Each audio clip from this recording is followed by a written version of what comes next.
Welcome to another edition of Brownie Bites here on YouTube. I'm Daryl Ryder, coming to you from a windy and cold cross-country mortgage campus in Berea. After being snubbed following 5 and 4 sack performances earlier this season, Myles Garrett finally gets the recognition he deserves as he was named AFC Defensive Player of the Week. Yeah, I mean, they could hand that to him every week as far as I'm concerned. We've talked at length about Myles and deservedly so. And the thing I would point out, and I keep saying it, and I hope someone's pointing it out, but just the run defense definitely gets less of the attention, but he's a well-rounded player. He's an elite player, but this is an elite, well-rounded player. It's not like he's just rushing the passer. He's playing the run. He's doing anything and everything to help this team. It's like there's some standstill pictures of like sacking Geno's. It's crazy. Like the look on his, like I don't know what I would do if I seen Myles and them coming towards me. Like I'd probably do way worse than what they doing. But them dudes like attacking. Myles is on. We all know what Myles is doing. So I think that makes our job easier in the back end. Garrett is up to 18 sacks this season. He rests 5 sacks shy of breaking T.J. Watt's and Michael Strahan's NFL record of 22.5 sacks in a single season. Now to Shedeur Sanders, and a lot for the rookie quarterback to address on Wednesday, from a shout out from President Trump to his relationship with head coach Kevin Stefanski and all the narratives that have grown like wildfire on social media as well as the national media. We're in a good moment now, and I don't like looking back. I don't like looking back at the past, and how I was feeling in that moment or however it was, because I'm here now. So I don't ever dwell on the past and things that happened before. What people do outside the building isn't really in my control. It's not in my power. So I go out there and tell them to do whatever. That's not nothing I could control or nothing I could do. But overall, I'm just happy to be here. Coach Stefanski, been coaching since I got here, and he's been doing a very great job, with everything that's going on. Definitely like a coach. He tells me what I need to do on and off the field. We've definitely grown. Our relationship and everything has grown, so I'm just thankful to be here. Well, it's about belief. The reason why I am so confident in the way I am is the guys around believe.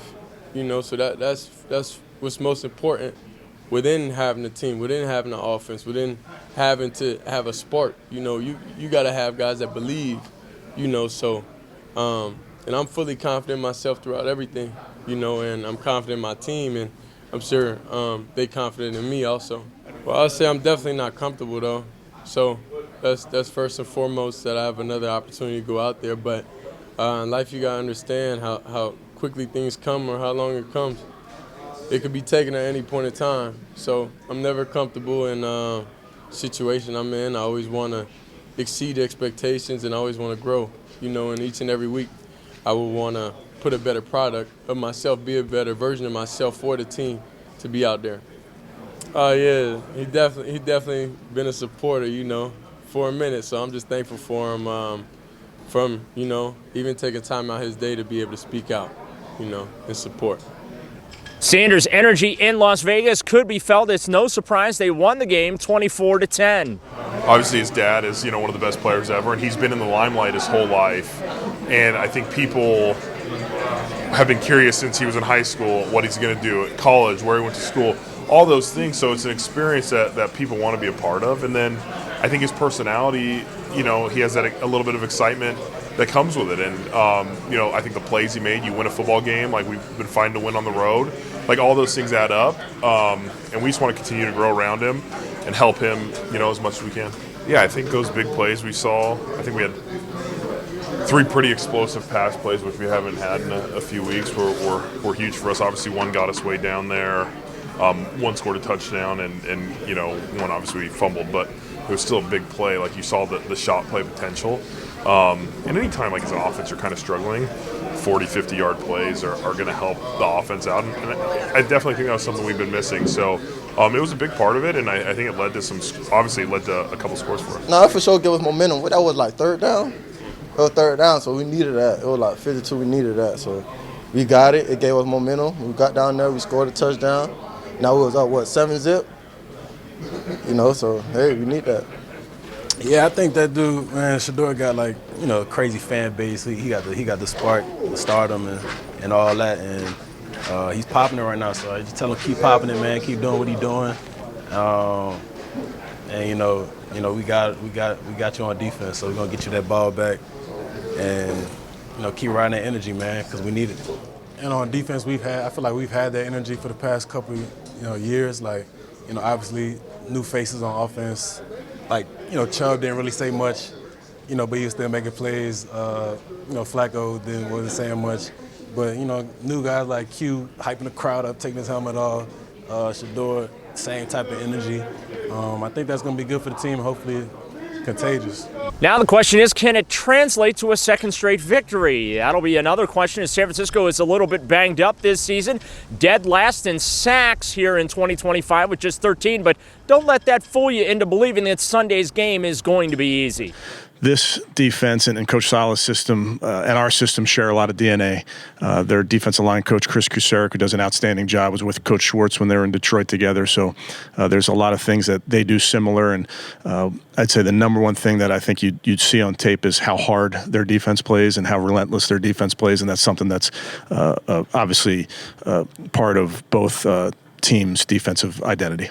Yeah, they still do an outstanding job. They have rushers that can win one-on-ones. They have a good pressure package on third down, and they are relentless. Just talking earlier about how this team plays, they're relentless. You have to match their intensity really throughout the game.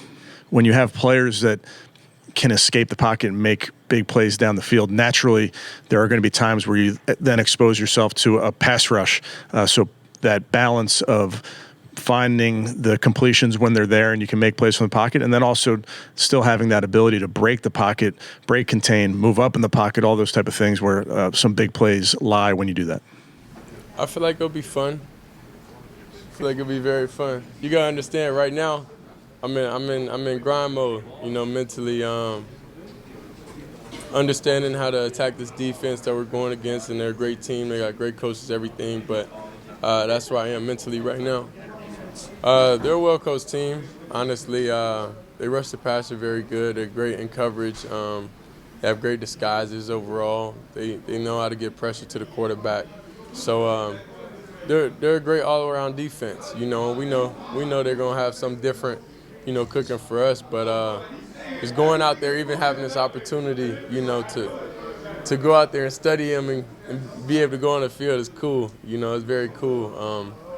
So I'm just thankful for it. Also on Wednesday, receiver Jerry Jeudy was asked to explain his fumble as well as short media session with reporters last week. Shit, I was trying to make a play. I was wide open. I see 3 defenders right there out from the cut cross field. I ain't feeling behind me. Simple as that. I mean, I do play football, but nigga got life outside of that. So football not the only thing I do. You know what I mean? On the injury front, Alex Wright, Brendan Bates, Aiden Huntington, and Denzel Ward all did not practice on Wednesday. That's going to do it for this edition of Brownie Bites. I want to take a moment not only to wish you all a very happy Thanksgiving, but to thank you for watching, listening, subscribing, interacting with us here on YouTube and across multimedia platforms. We are thankful for you and couldn't do it without your support. Take the time to enjoy the turkey and pie and also the time with your family and friends. We're going to be back with you on Friday from Berea. With the Browns in Berea, I'm Daryl Ryder for Sports Radio 92.3 The Fan.